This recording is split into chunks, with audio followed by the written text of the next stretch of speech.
Hello my dear student, আজকে unit dimension আর মেজারমেন্টের part 16 ভিডিওতে আমরা ডিসকাস করব এরর ইন পাওয়ার বা এক্সপোনেন্ট কোনো কোয়ান্টিটি দেওয়া থাকলে তার এরর কিভাবে বার করে।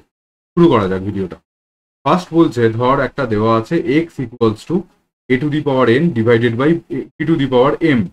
ক্লিয়ার? তো এখানে এর পাওয়ার আমার হচ্ছে এন, বি এর পাওয়ার হচ্ছে এম। যাই হোক না কেন, ডিভাইড থাক যাই থাক, সবসময় আমরা কি জানি এরর সবসময় অ্যাড হয়। তাহলে ডেল এক্স বাই এক্স মানে ডেল এক্স বাই এক্স মানে বেসিক্যালি হচ্ছে এক্স এর এটা হচ্ছে absolute value, absolute error sorry, by এটা হচ্ছে ট্রু ভ্যালু।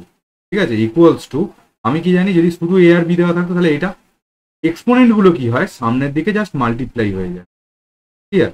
আর এরকম দেওয়া আছে একটা প্রবলেমে, এই যে জেড ইকুয়ালস টু দেওয়া আছে A to the power 4 B to the power 1/3 to the power কিছু দেওয়া নেই মানে 1 দেওয়া আছে ডি টু দি পাওয়ার 3/2।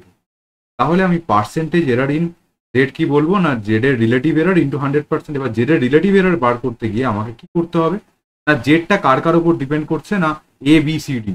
তাহলে আমি ফার্স্ট কি লিখে ফেলবো যে del a divided by a plus del b divided by b. ঠিক আছে, plus del c divided by c plus del d divided by. গল্প ক্লিয়ার?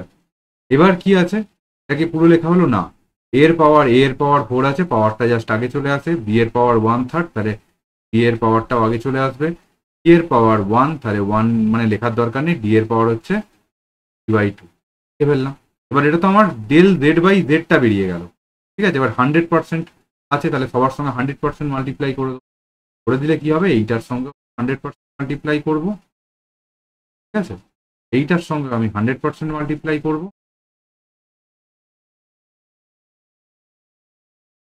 এইটার সঙ্গে ডেল সি বাই সি এর সঙ্গে 100%, ডেল ডি বাই ডি এর সঙ্গে আমি 100%।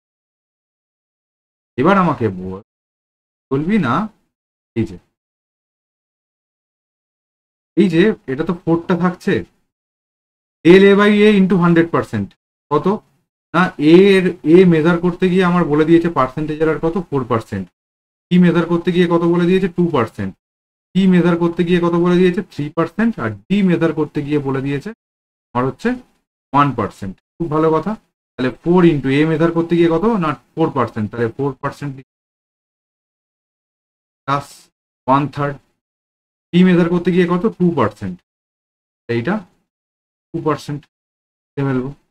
ঠিক আছে, প্লাস সি মেজার করতে গিয়ে কত, সি মেজার করতে গিয়ে 3%, সি মেজার করতে পারছি 3%। ঠিক আছে, তাহলে এখানে তো আর কিছু নেই মানে শুধু 3% হয়ে যাবে, প্লাস ডি মেজার করতে গিয়ে কত, ডি মেজার করতে গিয়ে 1% বাই 2 ইন্টু 1%। এই হচ্ছে গল্প। ঠিক আছে, এটা ইন্টু, যাই হোক তাহলে এখানে কি হচ্ছে, এখানে হয়ে গেল আমার 16%। ঠিক আছে, পার্সেন্ট গুলো মানে বেসিক্যালি এগুলো অ্যাড হয়ে যাবে, কিরকম বলতো 16 প্লাস এখানে কত হচ্ছে 2/3 প্লাস এখানে কত হচ্ছে 3%,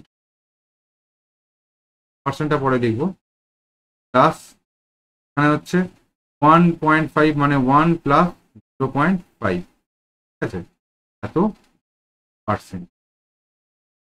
এবার এইটা মানে কি, এটা মানে হচ্ছে 0.66। ঠিক আছে, 2/3 মানে হচ্ছে 0.66, 0.5টা লিখে ফেলি 0.5, তাহলে এখান থেকে আমার আসছে 1 হচ্ছে 1.16। ঠিক আছে, তাহলে এখানে 16 প্লাস 3 19 প্লাস 1 20, আর ওখান থেকে একটা 1 আসছে, তাহলে 21.16%। এই হচ্ছে আমার পার্সেন্টেজ এরর বেরোলো। আমাকে কিন্তু পার্সেন্টেজ চাইনি, আমাকে চাইছে রিলেটিভ এরর।